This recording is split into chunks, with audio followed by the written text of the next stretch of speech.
Бащини неволи.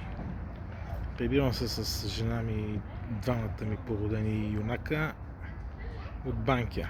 Нервите опънати, единия спи захапал шапката, другия бушува в колата и минавам покрай 6-то и камара ще мине през локалното, неделя 2 часа врат и зад една кола изкачат двама юнака с палка. Там в неделя в 2 часа никой не минава, аз минах. Добър ден, викам, ние сме от често, викам, знам, предполагам, нали, на 30 метра излезли сте на разходка.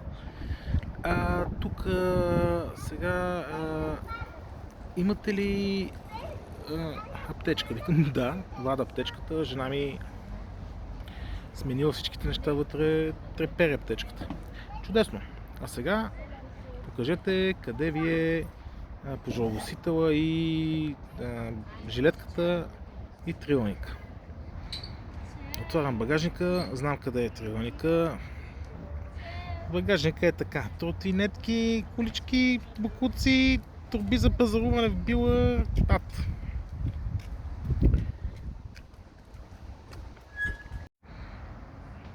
Продължавам да рова. Намирам жилетката, показваме. Чудесно, а къде ви е пожарогасител? Викам, тук е някъде. Ама да знаете, че пожарогасител, ако не го намерите, ако нямате пожарогасител, трябва да ви спреме колата от движение. Единия казва с огромна надежда. Викам, не, тук е. Хоп и го намирам. Ядец. Тръгват нещо там, гледат, седнах си в колата, откриха, че на единия фар не му свети едната кружка. Викат, страшно е. Викам, слушайте, пичове, или ми пишете някакъв факт, а тук ние записваме. Викам, няма значение, викам, или ми пишете някакъв факт, или ме пускате да си оправя кружката и да си оправя двете деца. Ама господине, няма ли да оправите тук кружката? Викам, не. Ще отида в сервис, авторизиран, или аз ще седна на спокойствие пред блока и ще си оправя. Тук не мога да седна на улицата. Нали, имам кружка. Добре. И аз такъв малко, нали, викам, пуснете ме, нали, смисъл да хода да си върша работа, ако няма да ми пишете някакъв акт или говора, или фиш. Малко нервен сте така, ако бяхме ние така нервни да сме ви заключили до сега. Викам, чудесно, викам, не ме плашете, викам, аз имам 2 породени момчета и се надявам да ме заключите, за да поспя, защото от 5 години не съм спал нормално. Така че по никакъв начин не се плаша от това нещо. Единия гледа, явно агентче, другия се хили вътрешно тайно. Явно той знае за какво става въпрос. Пуснаха ме, заминах си.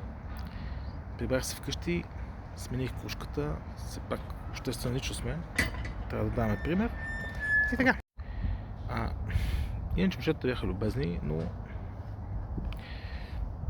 2 часа в локалното в неделя. Как ще да е? Ток е. Просто искам да кажа, бащини неволи. Жената остана доволна, че не можа да се отмаже и да се скрия и да се скатая на трамвая в районното.